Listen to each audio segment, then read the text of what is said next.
சிவாய. ஸ்ரீ வெங்கடேஸ்வரா பக்தி தொலைக்காட்சி நேயர்கள் அனைவருக்கும் இனிய மாலை வணக்கம். இன்று முதல் 30 நாட்களுக்கு ஸ்ரீ கோதை ஆண்டாள் திருப்பாவை மகிழ்ந்து கேட்போம்.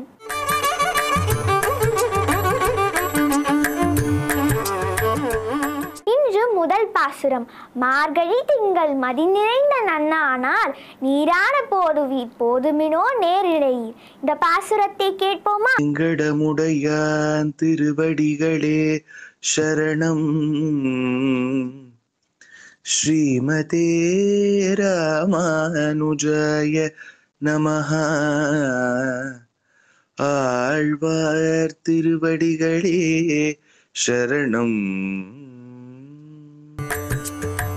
சிறுமீர்கள் கூர்வேல் கொடுந்தொழிலும் நந்த கோபன் குமரன் ஆண்டாளரங்கற்கு அன்னவயல் புதுவை ஆண்டாள் அரங்கற்கு வண்ண திருப்பாவை பல்பதியமிசையார் வண்ண திருப்பாவை பல்பதியமிசையார்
மகிழ்ந்தோம் அல்லவா?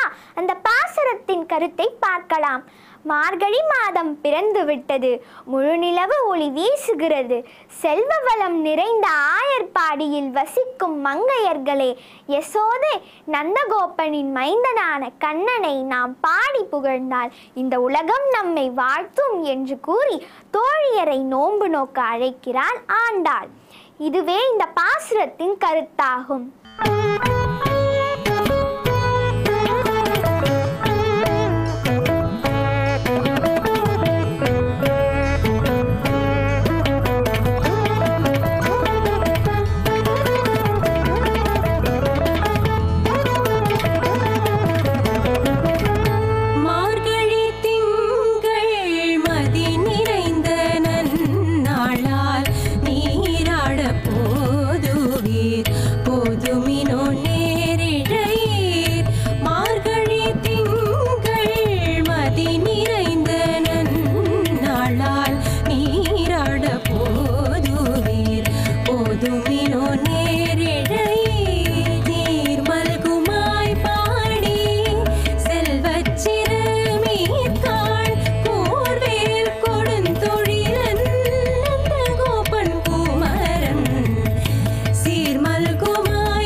श्रीशैलेश दयापात्रं धीभक्त्यादि गुणार्णवं यतीन्द्र प्रवणं वंदे रम्य जामातरं मुनिं लक्ष्मीनाथ समारंभां नाथयामुन मध्यमाम् अस्मदाचार्य पर्यन्तां वंदे गुरुपरंपरां यो नित्यमच्युत पदाम्बुज युग्मरुक्म व्यामोहतस्तदितराणि तृणाय मेने अस्मद्गुरोर्भगवतोस्य दयैकसिन्धोः रामानुजस्य चरणौ शरणं प्रपद्ये माता पिता युवतयस्तनया विभूतिः सर्वं यदेव नियमेन मदन्वयानाम् आद्यस्य नः कुलपतेर्वकुलाभिरामं श्रीमत्तदङ्घ्रियुगलं प्रणमामि मूर्ध्ना भूतं सरश्च महदाह्वय भट्टनाथ श्रीभक्तिसार कुलशेखर योगिवाहान् भक्ताङ्घ्रिरेणु परकाल यतीन्द्र मिश्रान् श्रीमत्पराङ्कुशमुनिं प्रणतोऽस्मि नित्यं नीलातुङ्गस्तनगिरितटी सुप्तमुद्बोध्य कृष्णं पारार्थ्यं स्वं श्रुतिशतशिरःसिद्धमध्यापयन्ति स्वोच्छिष्टायां स्रजि निगलितं या बलात्कृत्य भुङ्क्ते गोदा तस्यै नम इदमिदं भूय एवास्तु भूयः। ओम नमो वेंकटेशाय। श्री वेंकटेश्वर भक्ति தொலைக்காட்சி நேயர்கள் அனைவருக்கும் அடியேனுடைய நமஸ்காரங்கள். மார்கழி மாதம் பிறந்து விட்டது. மார்கழி மாதம் என்றாலே ஆண்டாளுக்கான மாதம். ஆண்டாள் அருளிச் செய்த திருப்பாவையின் 30 பாசுரங்களையும் தினமும் ஒரு பாசுரம் என்கிற கணக்கிலே உலகமனைத்தும் அனுபவிக்கக்கூடிய மாதம். அதுவும் இந்த மாதத்தில் சிறப்பு ஆன்மீகத்துக்காகவே ஒதுக்கி வைக்கப்பட்ட மாதம். எந்த கல்யாணங்களும் மார்கழி மாசத்துல கிடையாது. ஏன் வைத்தார்கள்? மார்கழிக்கு ஏதாவது குறைவா என்றால் ஆண்டாளுடைய பாசுரங்களை நாம் அறியும் போது மற்ற இடத்தில் புத்தி செல்லக்கூடாது. வீட்டில் கல்யாணம் உள்ளது, திருவிழா உள்ளதுனால் திருப்பாவை விடுபட்டு போகுமே. அதனால்தான் ஆண்டாள் பிறந்த மாசமான ஆடி மாசம், அப்போதும் கல்யாணங்கள் கிடையாது. ஆண்டாள் பாடியது திருப்பாவை மார்கழி மாசத்தில், அப்போதும் கல்யாணங்கள் கிடையாது. இதுவே குறியாக மக்கள் அனைவரும் பக்தியை வளர்த்து கொள்ள முயல வேண்டும் என்பதற்காக பெரியோர்கள் ஏற்படுத்தினார்கள். நாமும் SVBC தொலைக்காட்சி மூலமாக இந்த 30 நாட்களிலே தினமும் அன்று அன்று எந்த பாசுரத்தை அனுபவிக்க வேண்டுமோ அதை பார்க்க இருக்கிறோம். மேலோட்டமான பொருளையும் அறியலாம். ஆழமான சில அர்த்தங்கள் எத்தனையோ ஆச்சாரியர்களாலே காட்டப்பட்டுள்ளன. அவற்றையும் இயன்றவரை நாம் அனுபவிக்கலாம். ஏன் ஆண்டாளுக்கு இவ்வளவு ஏற்றம்? ஆழ்வார்கள் பலருளர். அந்த ஆழ்வார்களுக்குள் ஆண்டாளுக்கு என்ன ஏற்றம்னால், ஒரு ஏற்றம் பார்த்தாலே சேவித்தால் தெரிந்து கொள்ளலாம். பெண்ணான ஏற்றம். மற்ற ஆழ்வார்கள் அனைவரும் ஆண்கள். ஆண்டாள் ஒருத்திதானே பெண்ணாக இருந்தாள். பெண்ணாக இருந்தபடியால் கண்ணனிடத்தில் இயற்கையான பாசம் அவளுக்கு பெருகிற்று. பெரியாழ்வார் கண்ணனுடைய கதைகளை சொல்லித்தான் ஆண்டாளை வளர்த்தாள். வளர்ந்தவுடனே அந்த கண்ணனை அடைய வேண்டும் என்று ஆசை பிறந்தது ஆண்டாளுக்கு. எங்கே அடைவது? கண்ணன் இருந்தது துவாபர யுகத்தில், இவள் இருப்பதோ கலியுகத்தில். ஆகையால் தன்னையே ஒரு கோபிகையாக நினைத்து கொள்ள தொடங்கினார். அனுகாரம்னு சொல்றோமோ இல்லையோ, தன்னையே ஒரு கதாபாத்திரமாக நினைத்து கொண்டு கோபிகைகள் அனைவரும் சேர்ந்து கண்ணனை அடைவதற்காக எப்படி ஒரு நோன்பு நோற்றார்களோ அதைப்போல் தானும் ஒரு நோன்பை அனுஷ்டிப்பதாக அனுகரிக்க தொடங்கினாள். அந்த அனுகாரத்தினுடைய வெளிப்பாடாகத்தான் இந்த 30 பாசுரங்கள் பிறந்தன. நாமும் 30 பாசுரங்களையும் ஒன்றையும் விடாமல் அனுபவிக்கும்படிக்கு வெங்கடேச பெருமானும் பத்மாவதி தாயாரும் அனுக்கிரகிக்க வேண்டும் என்று பிரார்த்தித்து கொண்டு பார்க்க தொடங்கலாம். திருப்பாவையின் முதல் பாசுரம். மார்கழி திங்கள் மதிநிறைந்த நன்னாளால் நீராடப் போதுவீர் போதுமினோ நேரிழையீர் சீர்மல்கும் ஆய்ப்பாடிச் செல்வச் சிறுமீர்கள் கூர்வேல் கொடும் தொழிலன் நந்தகோபன் குமரன் ஏறார்ந்த கண்ணி யசோதை இளம் சிங்கம் கார்மேனி செங்கண் கதிர் மதியம் போல் முகத்தான் நாராயணனே நமக்கே பறை தருவான் பாரோர் புகழப் படிந்து ஏலோர் எம்பாவாய். என்ன கூறுகிறாள் ஆண்டாள் இந்த பாசுரத்தில்? நமக்கு நல்ல நாள் வாய்த்தது. பகவானை சென்று சேவித்து அவனை பற்றி நாம சங்கீர்த்தனம் செய்து அவனை அடைவதற்கான முயற்சியில் ஈடுபடுகிறோமே, இதைவிட ஒரு ஜீவாத்மாவுக்கு என்ன நல்ல நாள் இருக்க முடியும்? இத்தனை நாட்களாக நமக்காகவும் உறவினர்களுக்காகவும் பிறர்க்காகவும் வாழ்ந்து விட்டோம். என்றைக்கு பகவான் தான் நமக்கு சுவாமி என்று புரிந்து கொண்டு அவனை நோக்கி ஒரு அடி எடுத்து வைக்கிறோமோ அதுதானே நல்நாள். அந்த நாளை கொண்டாடுகிறாள் இந்த பாசுரத்தாலே. மார்கழி திங்கள், மாசங்களுக்குள்ளே மிகச் சிறந்ததான மார்கழி மாசம். சத்வகுணம் இந்த மாசத்துல எல்லாருக்கும் அதிகமாக இருக்குமா.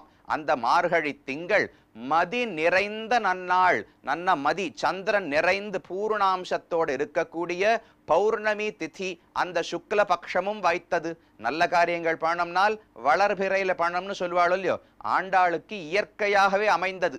ஆண்டாள் கண்ணனை சென்று கெட்டும்போது வளர்பிறையை தேடி அவள் தேர்ந்தெடுக்கவில்லை, வளர்பிறை தானாக அமைந்தது. மார்கழி திங்கள் மதி நிறைந்த நன்னாள் நீராடப் போதுவீர் போதுமினோ. என்ன கூப்பிடுகிறாள்?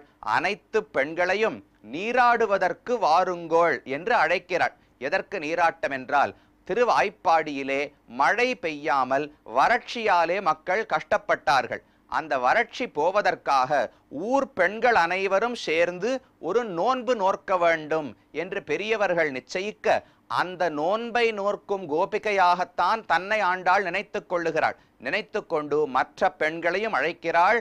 நீராடப் போதுவீர் போதுமினோ நேரிழையீர். மேலோட்டமாக பார்த்தால் நீராட்டம், குளிப்பது, ஸ்நானம் என்று பொருள். உள்ளர்த்தம் என்னவென்றால் நீராடுவதென்பது பகவானை அனுபவிப்பது என்று பொருள்படுகிறது. நீராட்டம் குளிப்பது எதற்கு? உடலில் சூடு அதிகமாகிவிட்டதென்றால் தணிப்பதற்காக நாம் குளிக்கிறோம். அதே போல இந்த ஜீவாத்மா பரமாத்மாவை விட்டு பிரிந்து கொதித்து போயிருக்கிறாரே, இந்த சம்சாரம் எப்படி நம்மை துன்புறுத்துகிறது, அந்த சம்சாரத்தின் தாபமெல்லாம் நீங்க வேண்டும் என்றால் பிரம்மம் என்கிற ஒரு பெரிய குளம், அந்த குளத்திலே இறங்கி நாம் நீராட வேண்டும். அதுதான் உள்ளுரை பொருள். நீராட போதுவீர் போதுமினோ நேரிழையீர் சிகந்த அழகு உடையவர்கள் சீர்மல்கும் ஆய்ப்பாடி செல்வச் சிறுமீர்கள். சீர்மல்கும் ஆய்ப்பாடி, திருவாய்ப்பாடி கோகுலம், கண்ணன் வளர்ந்த இடம். அங்கு இருப்பது என்ன பெருமை என்றால் சீர் மல்குகிறது. சீர் என்றால் குணங்கள், கல்யாண குணங்கள் அர்த்தம். கண்ணனுடைய கல்யாண குணங்கள் அனைத்தும் ஆய்ப்பாடியில் தானே வெளிப்படுகின்றன.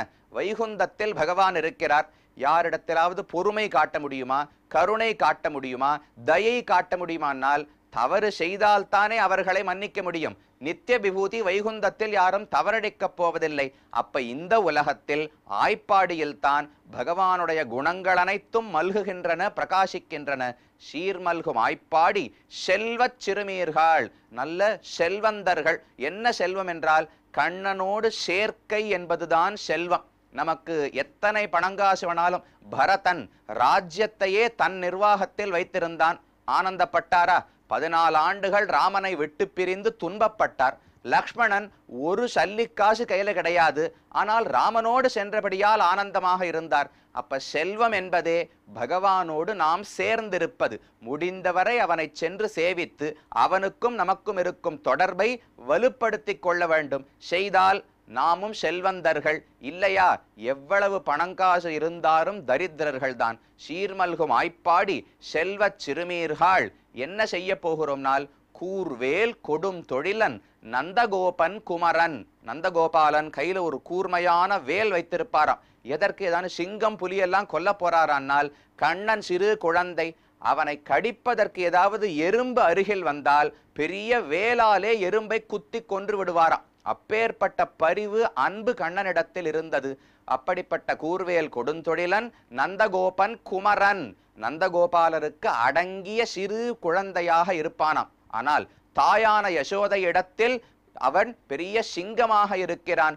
ஏறார்ந்த கண்ணி யசோதை இளம் சிங்கம். தந்தையினிடத்தில் பவ்யமான அடிபணிந்த மகன், தாயினிடத்தில் சிங்கத்தை போல் செருக்கோடு இருக்கிறார். அப்படிப்பட்ட சிங்கம் யசோதை இளம் சிங்கம். கார் மேனி செம்கண் கதிர் மதியம் போல் முகத்தான். கருத்த திருமேனியோடு சிவந்த கண்களோடு சூரியனைப் போல சந்திரனைப் போல இருக்கக்கூடிய முகம். தீயவர்கள் வந்தால் சூரியனைப் போல சுட்டி எரித்து விடுவார். நல்லவர்கள் வந்தால் சந்திரனைப் போல குளிர வைத்து விடுவார். அப்ப நாம் தான் தேர்ந்தெடுக்க வேண்டும். நாம சந்திரனாக பகவானை வைக்க போறோமா, சூரியனாக வைத்து சுடப்பட போகிறோமான்னு நாம் முடிவு செய்து கொள்ள வேண்டும். அப்படி கதிர்மதியம் போல் முகத்தான் நாராயணனே நமக்கே பறை தருவான். உயிரான பகுதி இதுதான். நாராயணனே தருவார், நமக்கே தருவார். என்ன தருவார்? கைங்கரியத்தை தருவார். பறை பறை என்று இங்கு என்ன கொடுக்கிறாள்? பரிசு கொடுக்க போகிறாரானால் பகவானுக்கு தொண்டு செய்யும் வாய்ப்பு தான் பரிசு. அதை பகவான் நமக்கு வழங்குவார். நாம எதையும் செய்து அதை பெற வேண்டாம், பிரார்த்தித்தால் போரும். நாராயணனே தருவான் என்று காட்டினாள். அப்படி நாராயணனே நமக்கே பறை தருவான். பாரோர் புகழப் படிந்து, பாரோர் உலகத்தில் அனைவரும் நம்மை புகழும்படிக்கு படிந்து நீராடப் போதுவீர். அதோடு இதை சேர்த்து கொள்ள வேண்டும். பாரோர் புகழப் படிந்துன்னு பாசுர முடியாது. பாரோர் புகழப் படிந்து நீராடப் போதுவீர். அனைவரும் கண்ணனை அனுபவித்து இந்த நோன்பை செய்வதற்காக பெண்கள் எல்லாரும் வர வேண்டும் என்று முதல் பாசுரத்தாலே ஆண்டாள் அழைக்கிறாள். நாமும் நம்மையும் ஒரு கோபிகையாக நினைத்து கொண்டு ஆண்டாள் அழைப்பு நமக்குன்னு நினைத்து கொள்ள வேண்டும். ஆண்டாளோடு சேர்ந்து மேலே திருப்பாவையின் பாசுரங்களின் அர்த்தங்களை என்னவென்று பார்க்கலாம். ஆண்டாள் திருவடிகளே சரணம். மீண்டும் நாளை சந்திப்போம். ஓம் நமோ வெங்கடேசாய.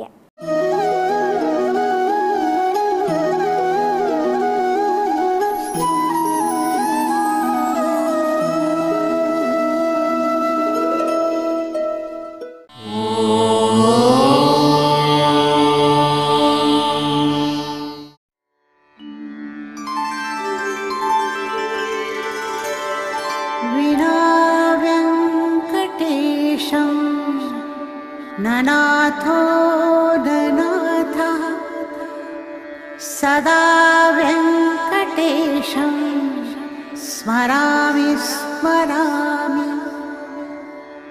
हरे वेङ्कटेश प्रसीद प्रसीद। प्रियं वेङ्कटेश प्रयच्छ प्रयच्छ।